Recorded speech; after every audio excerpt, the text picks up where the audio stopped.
جو پرسوں بلایا تھا اس کو اعوذ باللہ من الشیطان الرجیم بسم اللہ الرحمن الرحیم الحمد للہ رب العالمین الصلاۃ والسلام علی اشرف الخلق محمد وآلہ الطیبین الطاہرین.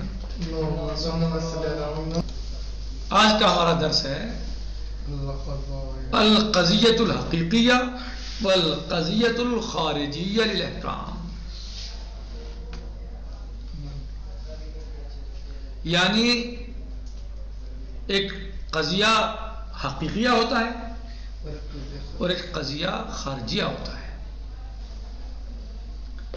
قضیہ حقیقیہ کسے کہا جاتا ہے اور قضیہ خارجیہ کسے کہا جاتا ہے؟ دو باتیں، دو سوال ہو گئے. قضیہ خارجیہ کیا ہے اور قضیہ حقیقیہ کیا ہے؟ صحیح. اور اب ان کو سمجھنے کے بعد ہمیں سمجھنا ہوگا کہ پھر ان قضایا کا یہاں کیا مطلب ہے بیان کرنے کا، اس سے کیا ارتباط ہے. تو گویا تین سوال ہو گئے آپ کے لیے، تین سوال ہو گئے. جی سب سے پہلے جی تو تین چیزیں ہوئی، قضیہ حقیقیہ اور قضیہ خارجیہ.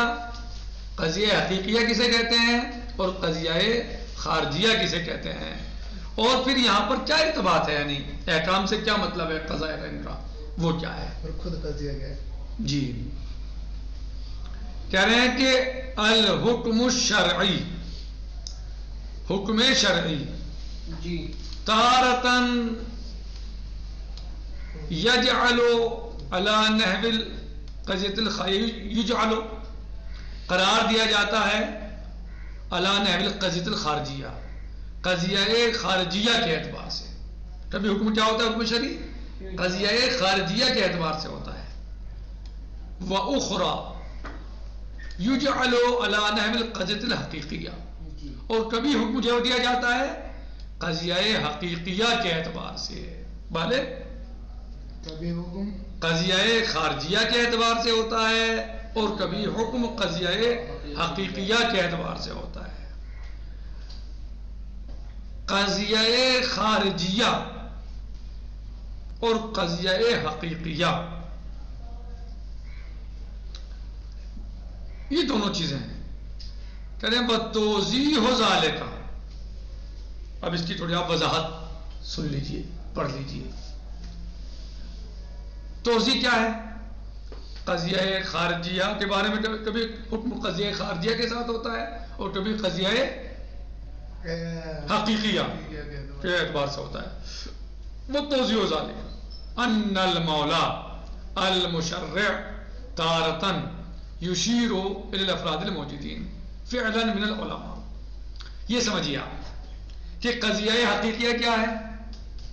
قضیہ حقیقیہ اس قضیے کو کہتے ہیں یا وہ حکم جو قضیہ حقیقیہ کے اس سے آئے، نہج سے آئے، طریقے سے آئے، وہ ایسا حکم ہے جس میں مولا نظر نہیں کرتا افراد خارجی کے بارے میں. یہ جو افراد موجود ہیں ان افراد کے بارے میں نظر نہیں کرتا. حقیقیہ میں مولا حکم دیتے ہوئے ان افراد کی طرف نظر نہیں کرتا جو موجود ہیں، جو اس وقت موجود ہیں، ان کی رعایت نہیں کرتا حکم دیتے ہوئے. کہ جو افراد سامنے موجود ہیں بس انہی کے لیے حکم دے جو سامنے خارج میں موجود ہیں.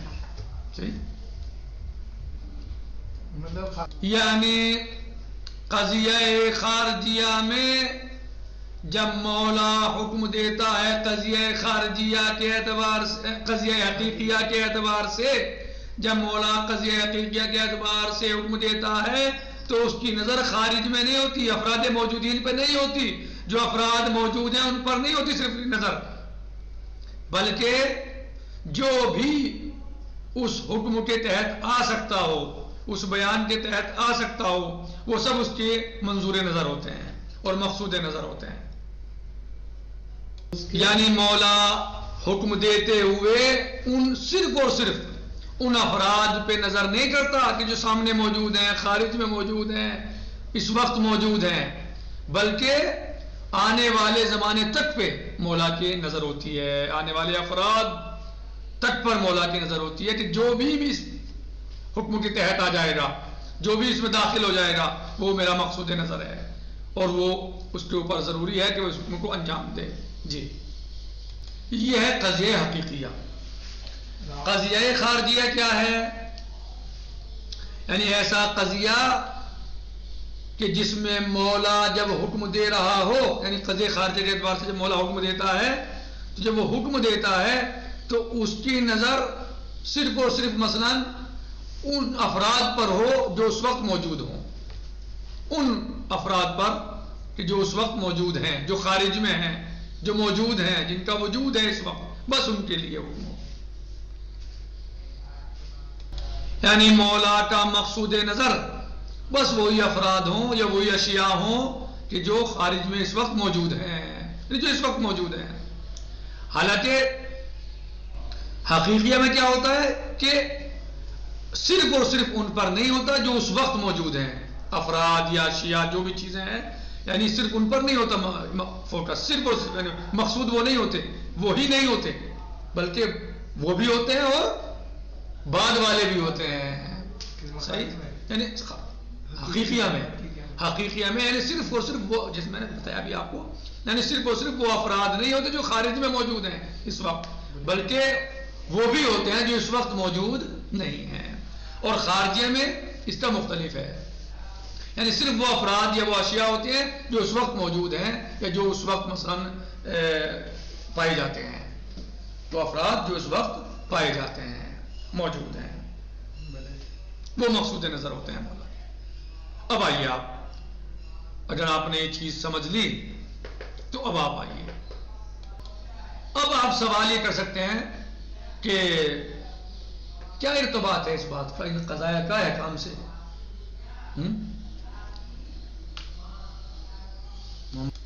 کیا ارتباط ہے؟ ایسا کیوں ہے؟ کیوں کہا گیا؟ ان کی کیا ضرورت پیش آ رہی قضایا کی؟ مسئلہ قضایا کی کیا ضرورت، یعنی ان کی کیا ضرورت پیش آئی یہ سب باتیں بیان کرنے کی؟ ان چیزوں سے کیا فرق ہو رہا ہے؟ کیا سمجھ میں آتا ہے ان سے؟ یعنی ان قضایا کا دخل کیا؟ قضیہ خارجیہ قضیہ حقیقیہ، یعنی آیا جو اس وقت پر احکام صادر ہوئے بعض مثلا کیا وہ اسی وقت کے لیے تھے یا وہ احکام آج بھی مثلا ان کی تطبیق ہوتی ہے؟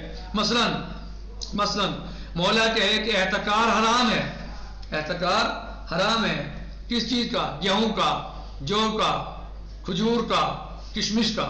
مثلا مولا یہ کہے 4 چیزوں کا احتکار، یعنی ان کو جمع کرنا، روکنا، اسٹور کرنا، بازار میں نہ جانے دینا تاکہ کہ 2 مہینے بعد یہ مہنگا بکے. ہوتا ہے نا کہ لوگ مثلا جمع کر لیتے ہیں مال کو تاکہ بھائی 2 مہینے کے بعد یہ مہنگا جائے گا یہ. تو یہ 4 چیزیں مثلا ہم نے بیان کی. تو اگر مولا نے اس وقت یہ فرمایا کہ احتکار حرام ہے ان کا، تو کیا اس وقت کے لیے حرام تھا یا آج بھی اطلاق ہوتا ہے ان چیزوں کا، ان چیزوں پر، یعنی حرمت کا ان چیزوں پر؟ صحیح. تو قضیہ حقیقیہ اور خارجیہ سے ہمیں یہ سمجھ میں آئے گا اور ہم اس کو اچھی طریقے سے سمجھ سکتے ہیں. یعنی ہم اس احکام کو قضیہ حقیقیہ اور خارجیہ سے اچھی طرح سمجھ سکتے ہیں کہ اگر قضیہ حقیقیہ ہے تو اس کا مطلب یہ ہے کہ مولا کی نظر صرف اس وقت پہ نہیں تھی بلکہ آج کے لیے بھی تھی، آج تک بھی حکم پایا جاتا ہے اس میں. اور کہا جائے کہ نہیں قضیہ خارجیہ تھا مثلا تو کیا ہوگا؟ تو اس کا مطلب یہ کہ اس وقت سے خاص تھی، آج ہمیں ہمارے لیے حکم نہیں ہے. اب سوال ایک اور پیدا ہوتا ہے، پھر سوال یہ پیدا ہوتا ہے کہ احکام شریعت قضیہ خارجیہ کے اعتبار سے ہوتے ہیں یا قضیہ حقیقیہ کے اعتبار سے ہوتے ہیں؟ کون جواب دے گا؟ حقیقیہ کے اعتبار سے. کون جواب دے گا؟ ظاہری کے اعتبار سے. 2 قضیے ہیں، خارجیہ اور واقعیہ. یعنی یہاں جو ہم بیان کر رہے ہیں تو احکام شریعت قضیہ حقیقیہ کے اعتبار سے ہوتے ہیں، خارجیہ کے اعتبار سے ہوتے ہیں. خارجیہ کے اعتبار سے. ہاں فرحان صاحب، کیا کے اعتبار سے ہوتا ہے احکام شریعت؟ ظاہری کے اعتبار سے. خارج دونوں اعتبار سے ہوتے ہیں. احکام شریعہ غالباً عموماً حقیقیہ کے اعتبار سے ہوتے ہیں.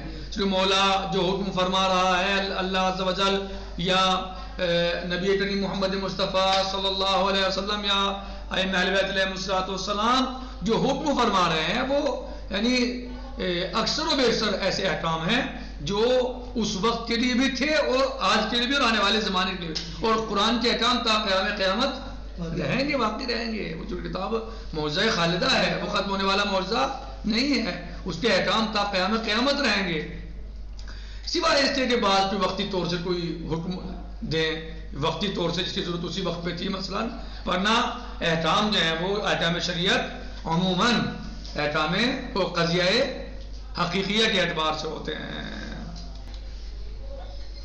اب آئیے ترجمے پر۔ حکم شرعی تارتن یجلب علی نحو القصد الخارجیہ، حکم شرعی کبھی کبھی قرار دیا جاتا ہے قضیہ خارجیہ کے اعتبار سے۔ اب آپ چونکہ قضیہ خارجیہ سمجھ چکے۔ وَأُخْرَى يُجْعَلْ عَلَى نَحْوِ الْقَضْيَةِ الْحَقِيقِيَّةِ، اور کبھی قرار دیا جاتا ہے قضیہ حقیقیہ کے اعتبار سے۔ آپ قضیہ حقیقیہ کو بھی سمجھ چکے کہ قضیہ حقیقیہ کیا ہے اور قضیہ خارجیہ کیا ہے۔ وَتَوْضِيحُ ذَلِكَ، اب اس کی توضیح کرتے ہیں۔ أَنَّ الْمَوْلَى الْمُشَرِّعُ تَارَةً يُشِيرُ إِلَى الْأَفْرَادِ الْمَوْجُودِينَ فِعْلًا مِنَ الْعُلَمَاءِ، مولا مشرع کبھی کبھی اشارہ کرتا ہے ان افراد کی طرف الموجودین جو موجود ہوتے ہیں، فعلاً اس وقت پر، فعلاً یعنی جو اس وقت پر موجود ہوتے ہیں، من العلماء علماء میں سے، مثلا فیقول، مثلا وہ کہے اکرمہم، ان سب کا احترام کرو، ان سب کا احترام کرو، علماء موجود ہیں وہاں تو کیا کہا، ان سب کا احترام کرو۔ وَأُخْرَى، اور کبھی یفترض، فرض کیا جاتا ہے، وجود العالم، عالم کا وجود، وَيَحْكُمُ بِوُجُوبِ إِكْرَامِهِ، اور حکم لگایا جاتا ہے، حکم دیا جاتا ہے اس کے اکرام کے بارے میں۔ یعنی کیا ہوتا ہے کہ حکم لگایا جاتا ہے کہ اس کا احترام واجب ہے، وجوب اکرام ہی حکم لگایا جاتا ہے اس کے احترام کے واجب ہونے کے بارے میں۔ وَلَوْ لَمْ يَكُنْ هُنَاكَ عَالِمٌ مَوْجُودٌ فِعْلًا، اگرچہ وہاں کوئی ایک بھی عالم فعلاً موجود نہ ہو۔ یعنی کبھی تو یہ ہوتا ہے کہ علماء موجود ہیں اور مولا کہہ رہا ہے کہ ان کا احترام کرو، موجود ہیں علماء، خارج میں ہیں، کھڑے ہوئے ہیں، بیٹھے ہوئے ہیں، اور مولا کہہ رہا ہے کہ آپ ان کا احترام کرو۔ اور کبھی کبھی فرض کیا جاتا ہے عالم کا وجود، علماء کا وجود فرض کیا جاتا ہے اور حکم لگایا جاتا ہے ان کے احترام کے واجب ہونے کے بارے میں، صحیح۔ وَلَوْ لَمْ يَكُنْ هُنَاكَ عَالِمٌ مَوْجُودًا فِعْلًا، اگرچہ وہاں پر ایک بھی عالم فعلاً موجود نہ ہو، یعنی فرض کیا جا رہا ہے، عالم ایک بھی موجود نہیں ہے، فرض کیا جا رہا ہے۔ فیقول، مثلا کہہ رہا مولا، اذا وجد عالم فاکرمہ، جب کوئی عالم پایا جائے تو آپ اس کا احترام کرو، جب آپ کسی عالم کو دیکھو تو اس کا احترام کرو، یعنی عالم ہے نہیں، جب آپ پائیں، جب بھی آپ کو کوئی عالم ملے آپ اس کا احترام کریں۔ وَالْحُكْمُ فِي الْحَالَةِ الْأُولَى، یعنی اکرمہم، علماء موجود ہیں اور مولا کہہ رہا ہے اکرمہم، ان کا احترام کرو، ان کا اکرام کرو۔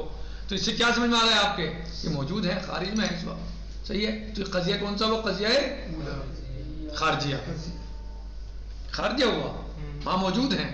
اور یہ جو کہا جا رہا ہے اذا وجد عالم فاکرمہ، جب بھی آپ عالم کو پاؤ آپ اس کا احترام کرو، یہ کیا ہے، حقیقیہ ہو گیا۔ علی نحو القضیۃ الخارجیہ، اور قضیہ خارجیہ کے اعتبار سے کیا ہے، اس میں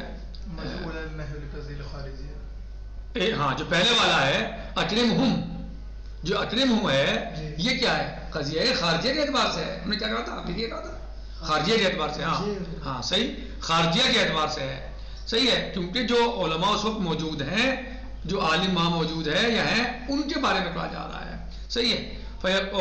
مثلا، اور دوسرا کیسے ہوتا ہے، یفترض وجود العالم یحکم بوجوب اکرامہ، یعنی افتراض سے فرض کیا جاتا ہے عالم کا وجود اور حکم لگایا جاتا ہے اس کے احترام کے واجب ہونے کے بارے میں۔ وَلَوْ لَمْ يَكُنْ هُنَاكَ عَالِمٌ مَوْجُودٌ فِعْلًا، اگر وہاں پر کوئی ایک بھی عالم فعلاً موجود نہ ہو، کیا کہا جائے گا، مثلا اذا وجد عالم فاکرمہ، جب بھی آپ کسی عالم کو دیکھو، کسی عالم سے ملو، عالم کو پاؤ تو اس کا احترام کرو۔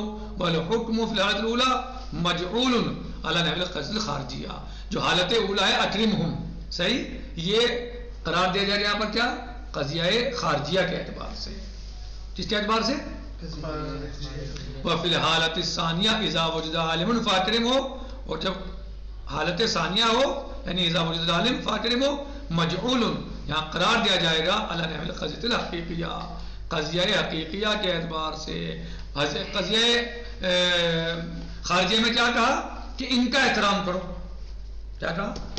ان کا احترام کرو، یعنی وہ موجود ہیں، خارج میں موجود ہیں، واقع میں موجود ہیں، دکھ رہے ہیں آپ کو، سامنے ہیں، صحیح ہے۔ لیکن یہ جو کہا کہ اذا وجد عالم فاکرم ہو، جب بھی عالم کو پاؤ، جب بھی عالم ملے اس سے ملاقات کرو، دیکھو تو اس کا احترام کرو۔ تو اب یہ جو خارج میں کھڑے ان صرف یہ مخصوص نہیں ہے، بلکہ آنے والی نسلوں میں بھی 10 سال کے بعد، مثال کے طور پر آج 5 عالم ہیں تو ان 5 کا احترام کرو، صحیح۔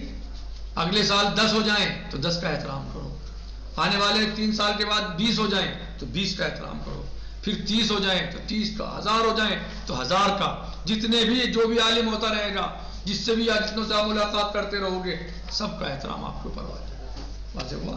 جبکہ قضیہ خارجیہ میں کیا تھا؟ جو آپ کے سامنے موجود ہے ان کا احترام کرو، صحیح۔ اور قضیہ حقیقیہ میں کیا یہ سامنے ہیں ان کا بھی احترام کرو، اور جو آنے والے ہیں 1 سال کے بعد، آج 5 ہیں، اگلے سال 10 ہو جائیں گے، آنے والے سال میں پھر 15 ہو جائیں گے، 20 ہو جائیں گے، 30 ہو جائیں گے، 50، ان 50 کا احترام کرو، 100 ان 100 کے 100 کا احترام کرو، صحیح۔ یہ قضیہ حقیقیہ ہے۔ وما هو المفترض کیا نطلق علیہا اسم الموضوع للقصد الحقیقیہ، اور ہم اس پر جو ہے وما هو المفترض، اور جو یہ فرض کیا گیا ہے اس میں ہم اس پر جو ہے وہ اطلاق ہوتا ہے کس چیز کا؟ قضیہ حقیقیہ کے موضوع کا، اس کا اطلاق ہوتا ہے قضیہ حقیقیہ کا۔ اس کا اس پر، ہاں اس پر کیا؟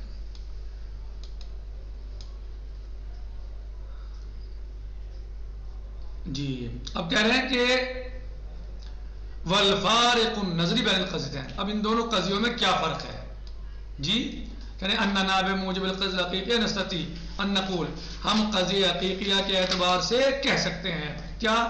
لو ازداد عدد العلماء لوجب اکرامهم جميعا، ہم قضیہ حقیقیہ کے اعتبار سے کہہ سکتے ہیں کہ اگر علماء کا عدد زائد ہو جائے، زیادہ ہو جائے تو ان سب کا احترام واجب ہے۔ کیا کہہ سکتے ہیں کہ اگر علماء کا عدد زیادہ ہو جائے تو ان سب کا احترام واجب ہے۔ جبکہ ترجمہ ذہن سے نکل جائے گا اسپیڈ میں۔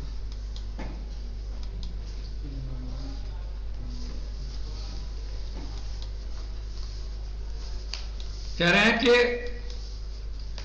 ہم قضیہ حقیقیہ کے اعتبار سے کہہ سکتے ہیں لو ازداد، اگر زیادہ ہو جائے، عدد العلماء، علماء کا عدد آج 5 ہے، آئندہ سال 10، اس کے بعد 20، پھر 25، 50، 100، 1000، کہہ رہے ہیں کہ لوجب، تو واجب ہوگا جی اکرامہم، ان سب کا احترام، جمیعاً ان سب کا احترام واجب ہوگا۔ کس کے اعتبار سے؟ قضیہ حقیقیہ کے اعتبار سے۔ کیوں؟ لأن، اس لیے کہ موضوع حاضر قضیہ، اس قضیے کا جو موضوع ہے العالم المفترض، کیا ہے؟ عالم ہے جس کو ہم نے فرض کیا ہے۔ سمجھ میں آ گیا؟ یہ عالم ہے نا، تو جو بھی عالم ہے جب بھی آئے اس کا احترام آپ کریں، واجب ہے آپ کو پر۔ وَأَيُّ فَرْدٍ، اور اب جو بھی فرد جدید، جو بھی فرد جدید من العالم، علماء میں سے، عالم میں سے جو بھی فرد عالم ہوگی، صحیح ہے، چاہے وہ 1 ہو یا 10 ہو، یحققو الافتراض المذکور، جہاں بھی عالم ہوگا یہ افتراض مذکور کیا ہو جائے گا؟ محقق ہو جائے گا۔ جب ہم نے فرض کیا تھا کہ جو بھی عالم ہو آپ اس کا احترام کریں، تو جو بھی عالم ہوگا اس کا احترام آپ کے اوپر واجب ہو جائے گا۔ واضح؟ جی ترجمہ واضح؟ ولا نستطيع، اور ہم نہیں کر سکتے، کہاں؟ ان نعتدا، کہ ہم تاکید کریں قول میں، ولا نستطيع، اور ہم تاکید نہیں کر سکتے قول میں، نفس اس قول میں، بلحاظ القصد الخارجیہ، اس قول میں ہم لحاظ نہیں کر سکتے کس چیز کا؟ قضیہ خارجیہ کا۔ بات سمجھائیں؟ یعنی یہاں پر اس بات سے قضیہ خارجیہ نہیں سمجھ سکتے، قضیہ حقیقیہ ہی سمجھیں گے۔ الکلم العلماء، یا مثلا اذا وجد العالم فاکرم ہو، جب بھی تم عالم کو پاؤ، تمہیں عالم ملے، ملاقات کرو، آپ اس کا احترام کرو. یہاں پر قضیہ خارجی نہیں ہم سمجھ سکتے، بلکہ قضیہ حقیقیہ سمجھ میں آئے گا. قضیہ خارجی کیا سمجھ آئے گا؟ اکرم ہوم یا اکرم ہاؤلا، ان کا احترام کرو. صحیح ہے. لأن، اس لیے کہ لأن المولا، اس لیے کہ مولا فی هذه القضیہ، اس لیے کہ مولا نے اس قضیے میں احصا، محصور کر دیا ہے. کیا؟ عددا معینا وامر باکرامہم. کس میں؟ قضیہ خارجیہ میں عدد معین ہے. وہ احصا یعنی احصا کر دیا ہے، گھیر دیا ہے، حصار کر دیا، محصور کر دیا ہے عدد معین کو. وامر باکرامہم، اور حکم دیا ہے ان کے احترام کا. اکرمہم، ان کا احترام کرو. صحیح. جبکہ قضیہ حقیقیہ میں ایسا نہیں ہے. قضیہ حقیقیہ میں کیا ہے؟ اذا وجد العالم فاکرمہ، اذا فاکرم ہو. صحیح ہے. تو قضیہ حقیقیہ میں ایسا نہیں ہے جیسا قضیہ خارجیہ میں ہے. قضیہ خارجیہ میں کیا ہے؟ قضیہ خارجیہ میں خاص کر دیا ہے مولا نے. کیا کر دیا ہے؟ خاص کر دیا ہے مولا نے. کس چیز سے؟ ان سے جو افراد خارج میں سامنے موجود ہیں. وَلَيْسَ فِي الْقَضِيَّةِ مَا يُفْتَرَضُ تَعْمِيمُ الْحُكْمِ لَوْ ازْدَادَ الْعَدَدِ. اور قضیے میں، اس قضیے میں، قضیہ خارجیہ میں نہیں پایا جاتا کہ فرض کر لیا جائے تعمیم حکم کو. اگر عدد زیادہ ہو جائیں تو حکم بھی مثلا سب پہ صادق آ جائے. ایسا فرض نہیں کیا جا سکتا. یعنی قضیہ خارجہ میں آپ تعمیم حکم کو فرض نہیں کر سکتے، حکم عام کو فرض نہیں کر سکتے کہ اگر عدد زیادہ ہو جائے تو آپ جو ہے وہ حکم بھی سب پہ صادق آ جائے گا. جبکہ قضیہ حقیقیہ میں ایسا ہوتا ہے. نتیجہ ہم نے یہاں پر اس چیز کو یعنی کیوں بیان کیا، اس کتاب میں کیوں بیان کیا، یعنی قضیہ خارجہ اور حقیقیہ کی بحث کیوں آئی؟ اس لیے کہ قضیہ حقیقیہ اور قضیہ خارجیہ، یعنی قضیہ حقیقیہ میں مولا جو افراد خارج میں اس وقت موجود ہیں ان پر بھی، اور جو آنے والے زمانے میں افراد آ سکتے ہیں اس میں داخل ہو سکتے ہیں، ان سب پر مولا نظر رکھتا ہے اور اسی اعتبار سے حکم دیتا ہے. اور قضیہ حقیقیہ میں، قضیہ خارجیہ میں صرف اور صرف مولا کی نظر افراد خارجی اور افراد موجودین پر ہوتی ہے، ان افراد پر ہوتی ہے جو افراد سامنے موجود ہیں. لہٰذا اب آپ کہیں کہ پھر یہاں اس کا کیا تعلق تھا، تو اس کا تعلق یہ ہے کہ اگر ہمیں کوئی حکم شرعی ملتا ہے کسی چیز کے بارے میں تو ہمیں اس میں دیکھنا ہوگا کہ یہ حکم شرعی قضیہ حقیقیہ کے اعتبار سے ہے یا قضیہ خارجیہ کے اعتبار سے ہے. اگر قضیہ حقیقیہ کے اعتبار سے ہے تو 1400 سال پہلے حکم آیا تھا. آج اگر قضیہ حقیقیہ کے اعتبار سے ہے تو 1400 سال پہلے حکم دیا گیا تھا اور ہم آج اس حکم میں شامل ہیں. اس عمل کو انجام دینا ہمارے اوپر واجب و ضروری ہے، یا جس سے منع کیا ہے اس سے رکنا واجب و ضروری ہے. اور اگر حکم جو ہے وہ قضیہ خارجیہ کے اعتبار سے ہو تو یعنی ہو سکتا ہے کہ بس وہ انہی افراد کے لیے ہو جو اس وقت پر موجود تھے. اور احکام شریعہ عموماً غالباً قضیہ حقیقیہ کے اعتبار سے آئے ہیں.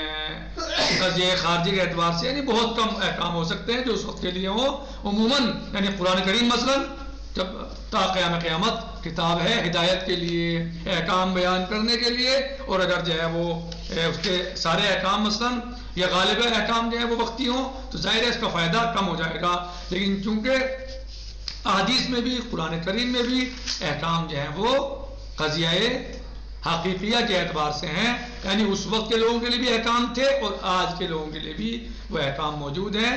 ہو سکتا ہے کہ کچھ احکام ہوں جو اس وقت کے لیے خاص ہوں، لیکن عمومی احکام جو ہیں وہ قضیہ حقیقیہ کے اعتبار سے ہیں. نکتفی علی المقدار، باقی غدن سے جی انشاءاللہ. والحمد للہ رب العالمین، والسلام علیکم ورحمۃ اللہ وبرکاتہ. فی امان اللہ.